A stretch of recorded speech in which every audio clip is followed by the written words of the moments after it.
So let's head back up. And I think we will be setting our sights on whatever our next mission should be. And the answer to that question is a bit of a tough one. Because, of course, we just did a main quest, and I think I was saying earlier, probably we'll do a little bit of side quests here to break it up and not just go straight from one main quest into another. And in fact, although I'm not 100% sure how exactly this works, it does seem as though oftentimes, whenever you finish one of the big main quest missions, that it is perhaps worth checking back the Citadel to see if anything has changed there. Sometimes there are new people, sometimes there are new quests. So that may be next on our list. Either way, let's head out from Pharos. And one other thing to note, well, of course, so eventually Vermeer would be next on our list. But not yet. But one other thing that I wanted to mention was this. So the Maroon Sea Cluster previously did not exist, or at least was not available to us. It only becomes available after you complete Pharos. And that is actually the place where we saw a couple of the side quests that we learned about on Pharos. They are, by the looks of the entries that we were skimming earlier, they are based in the Maroon Sea Cluster. So this is likely a place that we will go to quite soon, perhaps even once we head back over to the Citadel, because that is 100% new to us at this stage. And not sure if everything at the Citadel is new for us at this stage. Well, certainly not everything, but is there anything at all that is new at the Citadel? That may be worth investigating, because of course, there's always a lot of things at the Citadel, and may be able to track down some new quests or new people to chat with.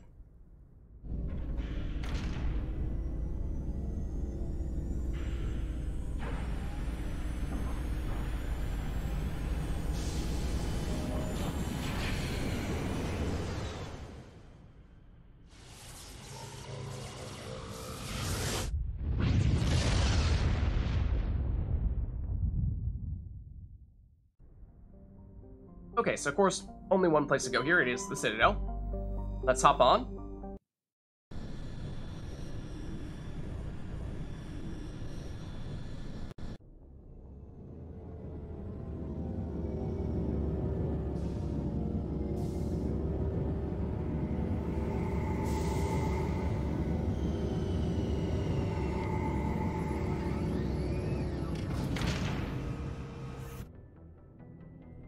Alright, so, let's head back to the Citadel. I am not certain. I'm not necessarily sure if we will find anything new here, but I think it's at the very least worth checking in between your main missions just to be safe. And if we're just running around here, let's see. Previously we used Liara, we used Tally. Why don't we go with, I mean, I still think that Caden and Ashley are probably the two that we're using the least often. So if we don't necessarily have anything in particular we're looking to do here, might as well have them tag along with us. At least give them some opportunity joining on the action. Equalizing interior pressure with exterior atmosphere. Logged. The commanding officer is ashore. Exo Presley has the deck.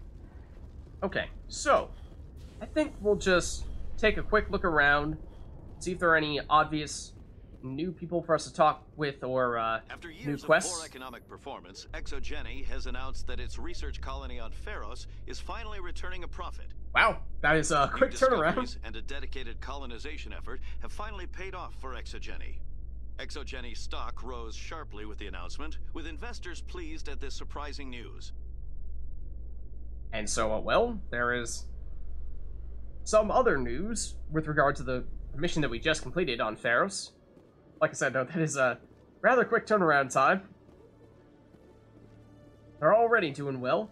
I mean, it's good to hear, sure. It's just it's a little unbelievable, that's all. So, of course, we did recently just talk to the Alliance Requisition Officer. We also have the CSEC Requisition Officer. Hello, Commander. For the most part, Show me what you've got. they're going to Stock for you, be Commander. offering the same types of gear. But let's just take a quick look here, because, oh boy, it is worth it. It's a good thing that we did. Because remember when I said that I thought we just picked up the best armor a little while back on Pharos. It was just unfortunately level 9 rather than level 10. This is it, and this is level 10, and is heavy armor, which means it would specifically be for Ashley in this case. But I think that is definitely worth picking up here. So let's do it. It's going to be pretty darn expensive, but I think that is absolutely worthwhile. And other than that, just verify he has a decent sniper and a not as good sniper here. We did buy basically the best sniper, at least outside of the Spectre 10 sniper. So, and how often do we have 2 people who are absolutely relying on snipers in our party at the same time? Because we certainly aren't going to be using it. So it would basically mean, are we expecting to be using Ashley and Garrus simultaneously at all? In which case that could be relevant. If not, then it's not really needed. Just kind of overkill. So we might be fine there. Want to see if there's anything hanging out at the bottom, like a license. Yep. It's not a very good one, though. That's sort of a mid to low tier manufacturer. Not the worst, but just a slightly better. Okay, Casa, though. Casa is very good. Casa is very good. They are up there, tied with Rosenkopf, and, well, yeah. Right, Rosenkopf, Armax is the other one. Rosenkopf, Armax, and Casa. Casa is the one we just bought that armor from. And so, yeah, they are basically the best when it comes to armor. So we definitely want to get their license.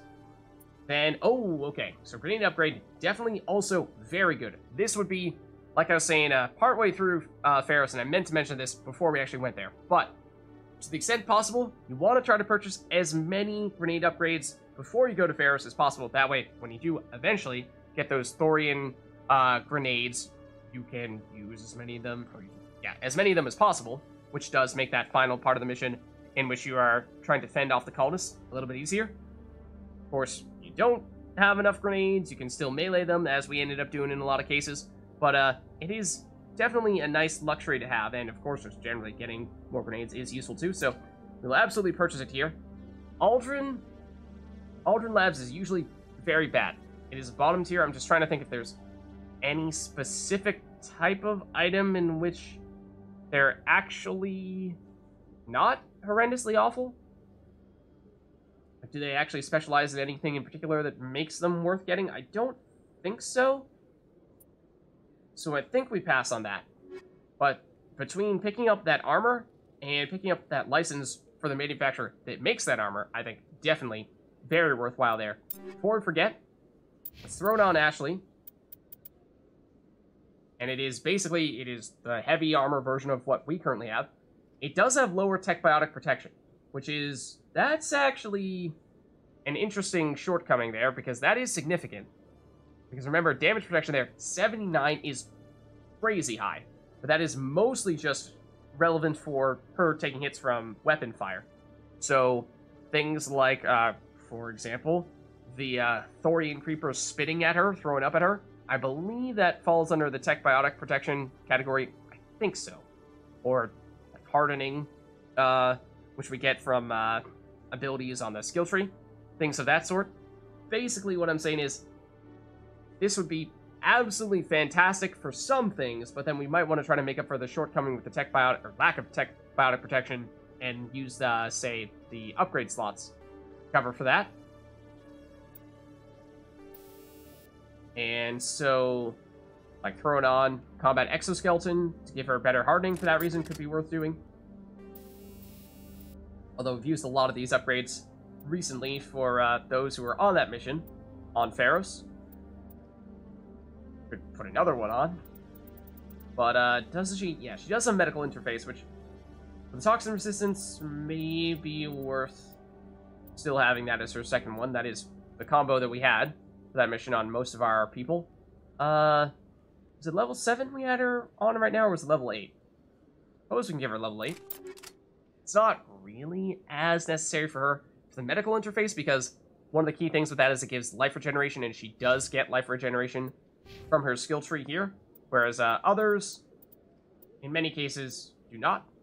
But let's see. Caden has 4 levels. Ashley has 3. Let's start with Caden.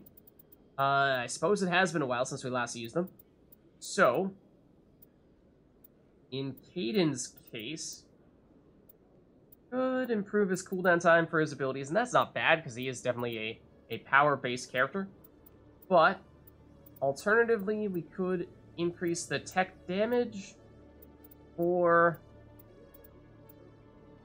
the amount he's restoring his shields with his barrier are the key things here.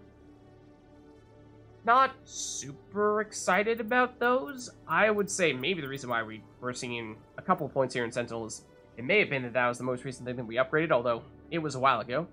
So I can't say I remember definitively, but I'm thinking this might be the right answer here. Gives him a little bit of weapon damage as well with the pistol. So sure, we'll take that. Max him out on Sentinel. Then, for Ashley, I think probably more relevant for you. I mean, you are technically, or you are generally, someone we are more keen to include. Or, well, although we haven't been using you very often, although your skill set is much more complementary to ours than Caden's is, just because Caden is the same class as we are, so we have the same strengths, but more importantly, perhaps the same weaknesses, and that might be a little bit too much to overcome if we use him often. So we could give you more shield boost, and you are in many ways one of our go-to tanks. That could be helpful. Not sure we care much about the melee ability here, although it does give you weapon damage as well, tiny bit of it. The Adrenaline Burst allows you to reset your cooldown times. I mean, not sure we need to focus too much on advancing that up to the higher levels. Right now it has a 120-second cooldown, so we do save a lot of time by going down to advance. But Master means you are basically non-stop using abilities. And, I mean, with what, 3 points? I mean, we could get up to advance, or alternatively, get up to Master Shield Boost, which means that if you use that, you get all your shields back in 2 seconds. I think that might be preferable. We may still have enough levels by the time everything is said and done to also pick this up later on, but let's prioritize this. Again, focusing on the tankiness. I mean, I suppose Adrenaline Burst can indirectly give you tankiness as well, but you still need those strong abilities to get back with Adrenaline Burst for it to be useful, and of course, that's what we upgraded there. So, I mean, not sure if we're going to run into any new people or new quests, but at the very least, already I think we can safely say that this trip to the Citadel was productive, because that was important that we picked up all that stuff from the requisition officer now. Question is, where, if anywhere, do we expect to actually run into new people? Or are we just wandering aimlessly around the Citadel? The Armstrong cluster has been repulsed, with the Geth suffering heavy casualties. We did that. That's true. In the event of future Geth activity, the Alliance plans to maintain a strong security presence in the area. Good to hear. Is this really? This might be the first time we've been back in the Citadel since having done all those Geth incursion missions, which was, again, the missions in the Armstrong cluster, like it said, that we used to help Tally. Oh, and here's this area that is a very remote little corner of the Citadel that I feel like many people probably just do not even realize exists. Going down there. But then again, I mean, we did see the infinite experience. I would probably call it a glitch. Definitely call it a glitch on Pharaohs. We do, of course, have the infinite money exploit here. Yes, Commander. Not that that is terribly necessary when we have practically max money already. Let me take a look at what you have for sale. However, I was hoping you would restock, because I think you may just never restock the entire game. Because, yeah, picking up another medical interface or medical exoskeleton by the time it gets up to rank 10 would be fantastic, because we are using them basically anytime we get them. They're just so nice defensively. But doesn't seem like there are any there. And so the other thing, let's see. Get everything at Flux? I think we did. I don't think there's anything new for us to do there in that case. We may not have much, anything remaining in the Citadel, to tell you the truth. other than just checking in with shopkeepers, making sure that we have purchased any maximum metagel upgrades, maximum grenade upgrades, or as we saw previously, got very lucky with picking up some high level armor. So like here, for example, from Expat, we've gotten all the useful stuff we can get from you. Will you be needing supplies for your return? Let's just verify. Show me what you've got. Most excellent. I am sure you will find something pleasing. And, I mean, level 10, terrible rarity assault rifle. No, thank you. I think the real question is, down at the bottom, no, Elkos Combine is another one of the terrible manufacturers that is just a waste of space if you do purchase that license, so no thank you, we'll pass on that. But let's head down real quick to see if Moorland happens to have anything that might be better. You need something, yes? Let me see what you have. Oh, you will be pleased, I think. Very good things I have. You will see. Okay, and it is broken down into 2 categories. I suppose we'll go standard items first. And again, some level 7, or rather level 10 items, but also just terrible rarity manufacturer, so probably not worth it. And again, terrible manufacturer for the license, so not worth picking this up and flooding our shopkeepers' inventories with items that we are never going to want. So, nothing from you that we're... Oh, well, actually, that was just one category of items from you. Human. You need something, Hold on. yes? Let's try the non-human armors. Let me see what you have. So that has historically been you will be pleased, a I little think. tough to pick that Very stuff good up. Things I have. We You will did just see. get fantastic armors for us and for Ashley, but we would love to get something good for our other teammates that are a little bit harder to get the gear for. Rex, Garrus, Tally feels like she's been the most difficult one to find gear for. Whoa. Speaking of which, here is again Colossus, which is again the best. If it is rank 10, this time it's rank 9, but you know, that's what we got for ourselves. We just happened to come across it, and that may be worth, it's definitely worth picking up here. It's not perfect, but I think it's, it could, I mean, we just may end up never getting level 10 Colossus. That's possible, in which case that may be our end game chestplate for Garrus. Then, small little thing here. Not sure how necessary this would really be, but Liberator is the special armor that gives you the hazard resistance, and it is rank 10. So if we really wanted to, we could pick this up specifically so that whenever we find ourselves going on one of those missions on a hazard world, bring Garrus with us, throw this on, and then he's not sacrificing as much defensively to get the hazard resistance. And a similar story here for Rex with the Explorer, although this is rank 8 versus rank 10 in the case of what would be Garrus's gear here. So, I mean, I'm not sure how necessary that is at this point. We have some much weaker, or at least I imagine the level is much lower, hazard-resistant armor for several different characters. And the other thing is just that I'm not sure how many hazard worlds we have remaining at this point, because we've done, as we saw partway through Pharos, we've already done now over half of the missions in the game, and of course we know that many of those at this point are probably tied to the main quest, because we were very aggressive with our side quests early, and now, well, much of what we have remaining is directly tied to the main plotline, which is partially why I'm trying to make a point of doing any other side stuff here before we get drawn into all that, and may just want to go head down and eventually ignore and we may want to be done with all side quests and all purchasing of valuable grenade and metagel upgrades in order to be able to focus entirely on the main quest once we start getting close to the end. Sometimes I find that's nice to do. So, let's see. We've explored much of the wards here. Tried CSEC. We technically didn't do everything in CSEC. But Flux, I'm fairly certain there's not anything else that, Let's try Flux real quick, just in case. Just in case.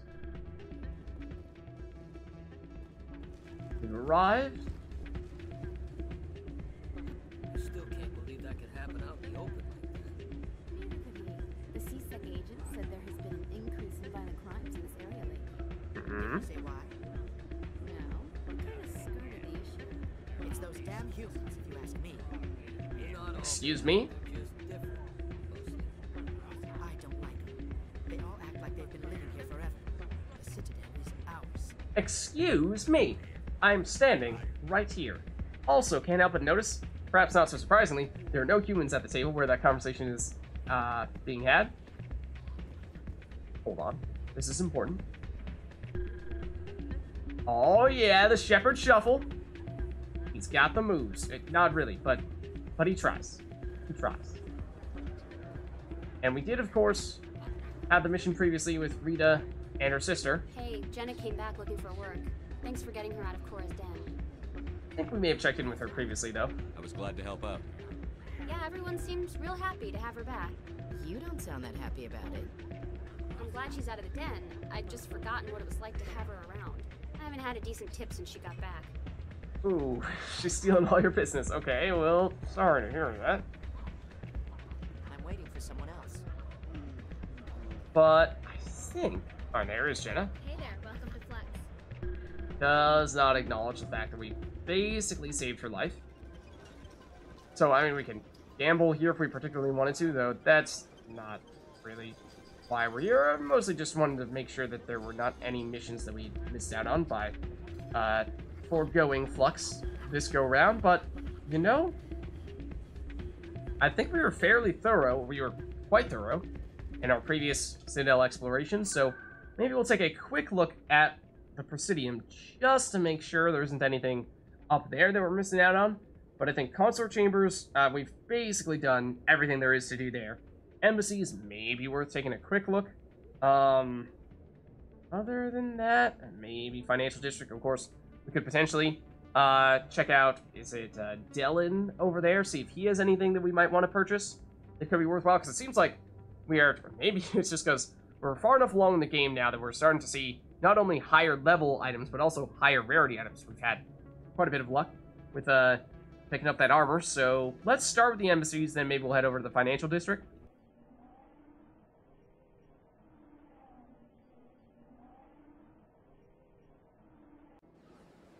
Okay, so let's just see if there's anything new going on here. Do you have anything new to say to us by any chance? Is there something else I can help you with, Commander? I don't think so. I should be going now. Have a pleasant day. This is, of course, in the direction of the human embassy.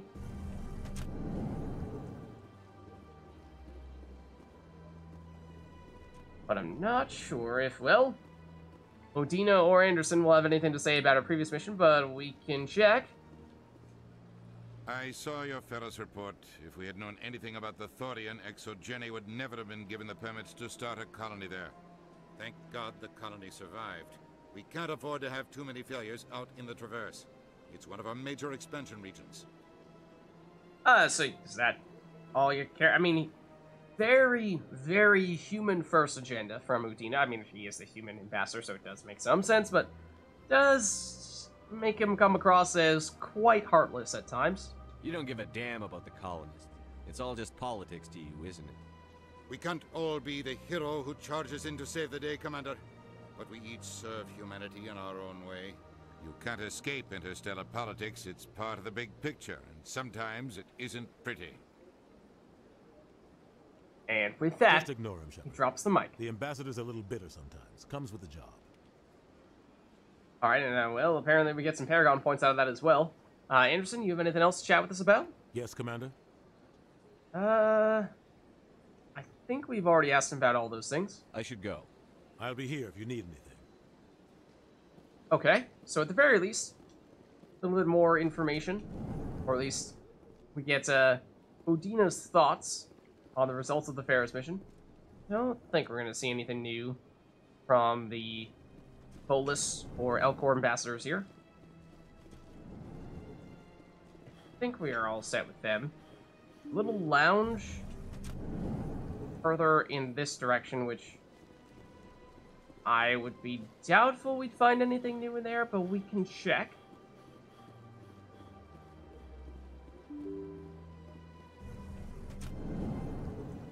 I'm not expecting anything in here, I don't think. This is pretty darn small and not ever much happening here. I think the more relevant question is there anything happening here? And to which I think the answer is no. This place seems strange. I wish there were more humans around. Of course, already spoken to you and done your mission. So yeah, I think probably all set in this area. Let's head over to the financial district. Don't think Executive Holland's gonna have anything to say to us. So yeah, let's see if there's any new upgrades or just general gear improvements that we might be able to make after purchasing some things from Dellen.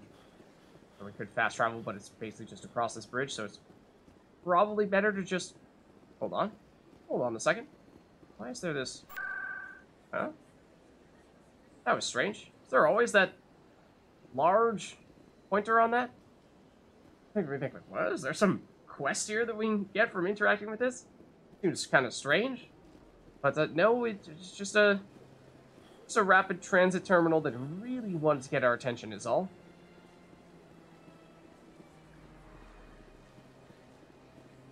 Okay, keep our eyes peeled here. In case there is anyone else we want to chat with. But I think for the most part, this is actually the consort chambers. I suppose I technically took the wrong bridge, but no worries. It's right over here.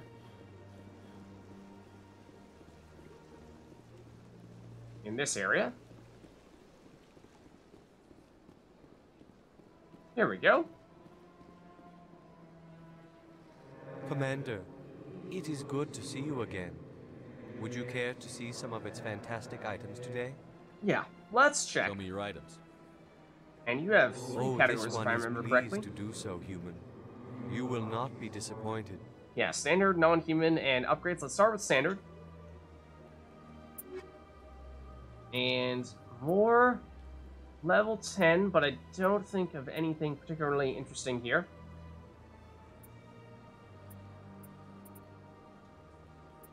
Ooh, hold on.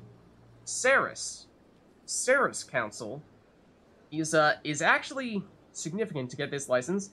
They're pretty darn rare, and they do create the best of the biotic amps, if I remember correctly. The one that we currently have on Liara, I believe, if I'm not mistaken, is made by Ceres, so in theory, if we could get that to show up in some shops, to get more of those, that would be amazing. That one, I think, is something like level 6 or 7 on Liara, so it's not that high in terms of level, but it is just far and away the best base type of amp. So if we can get more of those, and ideally level 9 or even level 10, of course, would be perfect. That would be fantastic. That way we can put it on Liara, on us, or whoever else we might have in our party who also does biotics.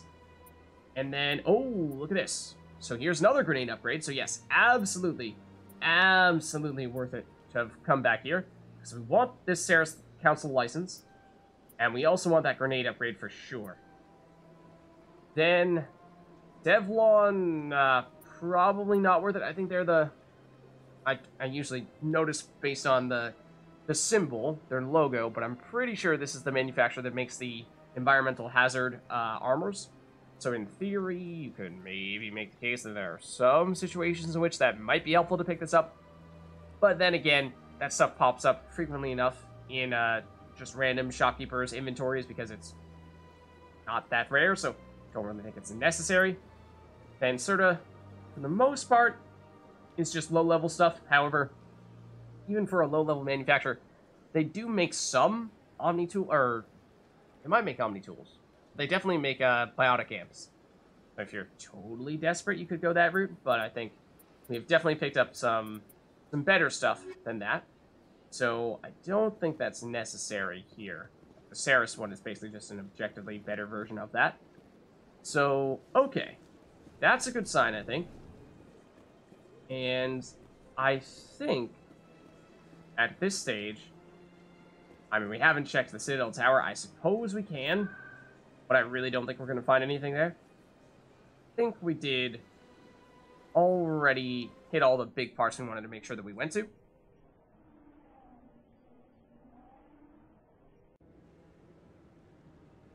Okay, so we'll take a quick peek to see if anyone is here in the Citadel Tower. But I don't imagine there will be anyone that we want to speak with here. I think for the most part we've already done what there is to do here. Which, I mean, is a good sign. Like I said, I think we've been thorough enough thus far that there isn't going to be too much that we have remaining, at least not on the Citadel. And even on our galaxy map, we've explored many of the places there are to explore. Of course, we recently talked about how there is a new place. Oh, actually, we probably should use this fast travel spot rather than walking through the elevator. But yeah, there is a new cluster that only became available to us once we completed Pharos. And so for that reason, that is likely next in our list. Because, of course, we obviously haven't been there yet, having just completed Pharos. So let's head back. C-Sec, which is where we get to the Normandy.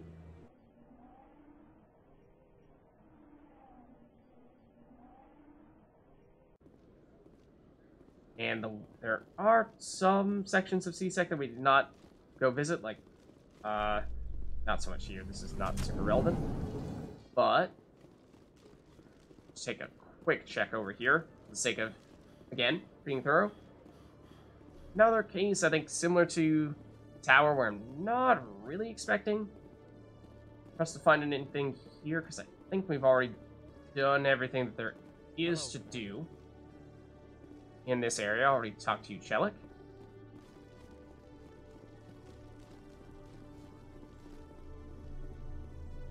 So I think we're good to go here.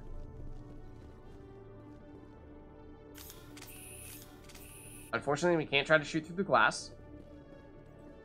Try though I may. So yeah, I think in that case we head back to the Normandy.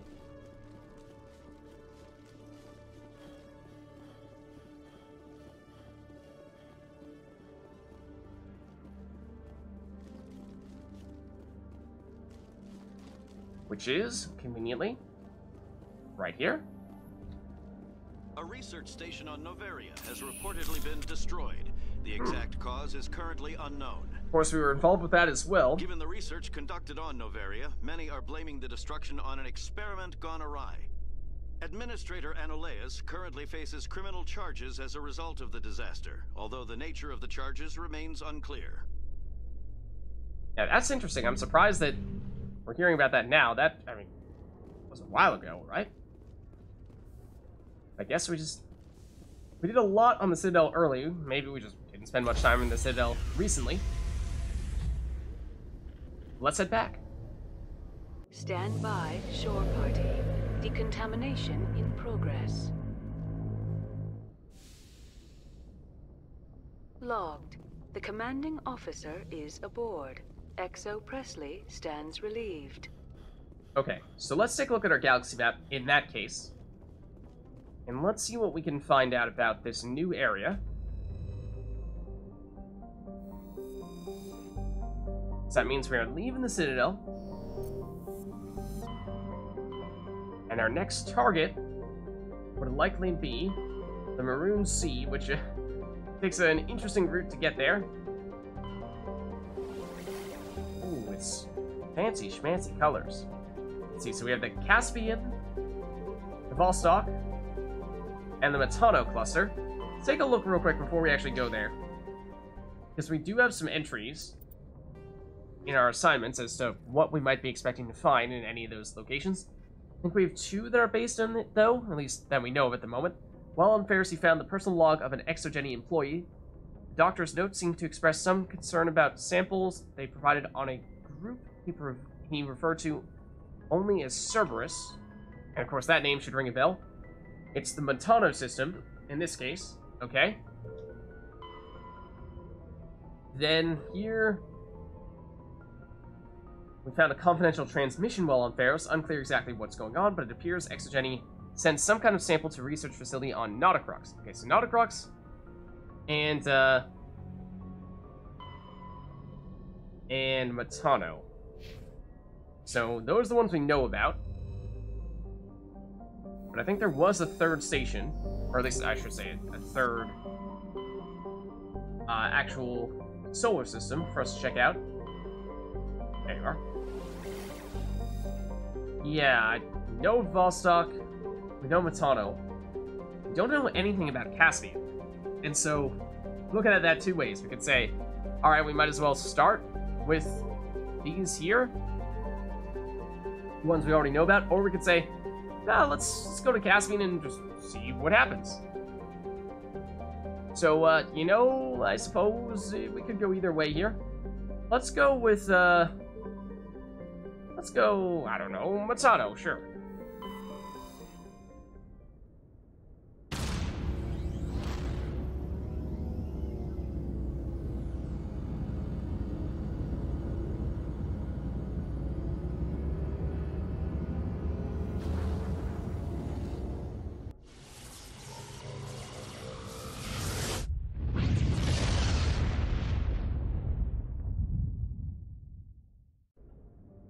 Okay, so, of course, first things first, let's just explore the general area.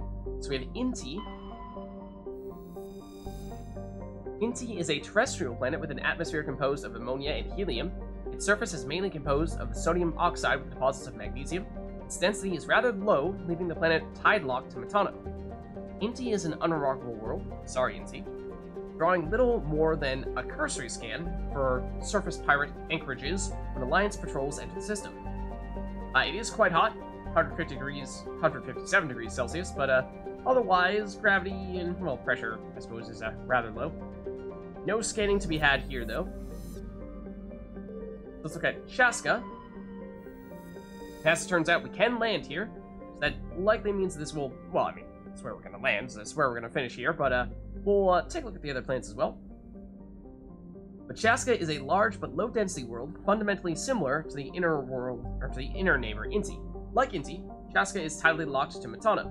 The same side always faces the sun, resulting in a scorching day side and a frozen night side. Temperate areas around the Terminator, temperatures average around 30 degrees Celsius. Sounds reasonable. Combined with a nitrogen-oxygen atmosphere, what?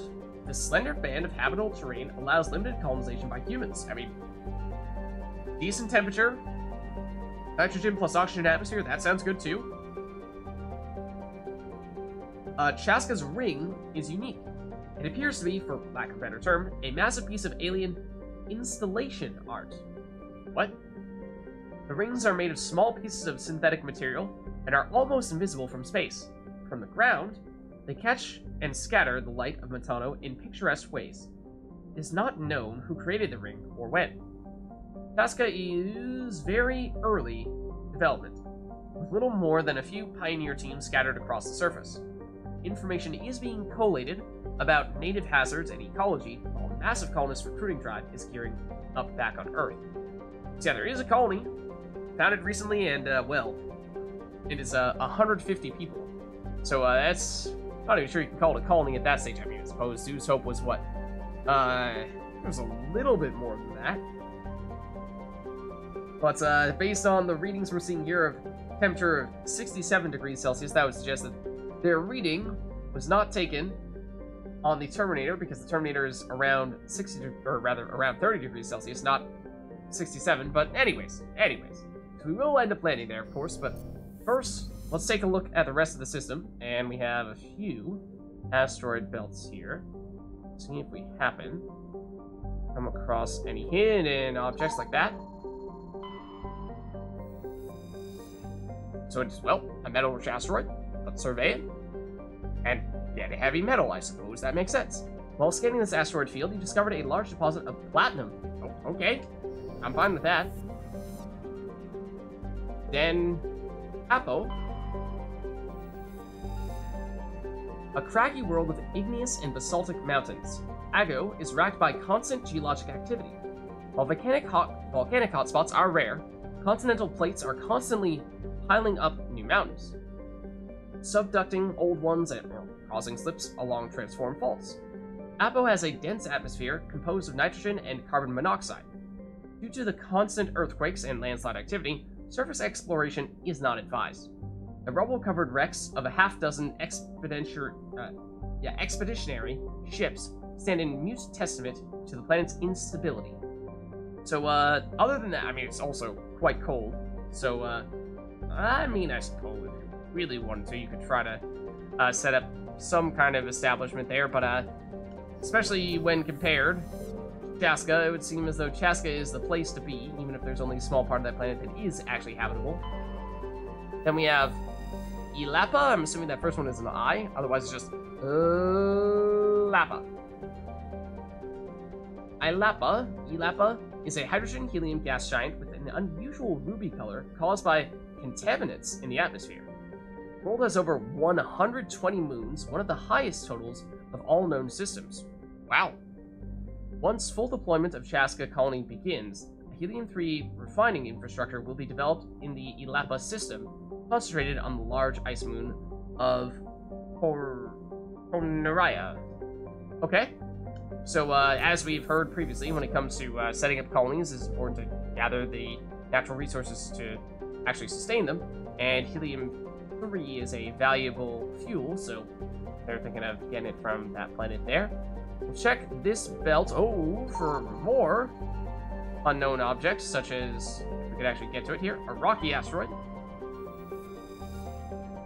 And this asteroid is an unusually sculpted and artistic appearance, with many long sweeping curves. That's strange. This one's artistic.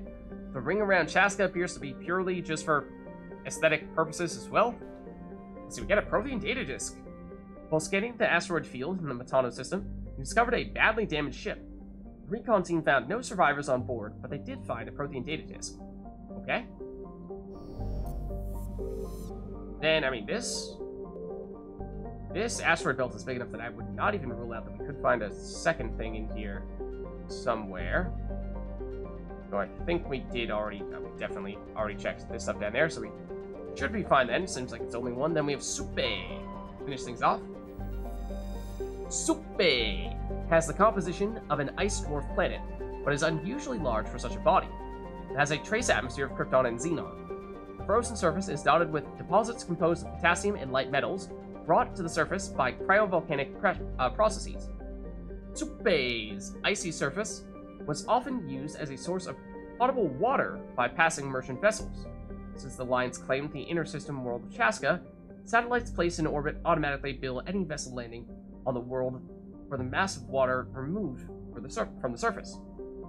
ExoGeni has had a difficult time keeping these satellites operational. They often meet with accidents caused by impact with jettisoned ship debris. Okay, we can survey this as well. And we'll get a light metal. While scanning this planet, we detected a large deposit of magnesium. Nice. Okay, and then that just leaves us with, where'd you go? Chaska here. As we were saying before, is of course the place where we're looking to land. So I think we make our move now.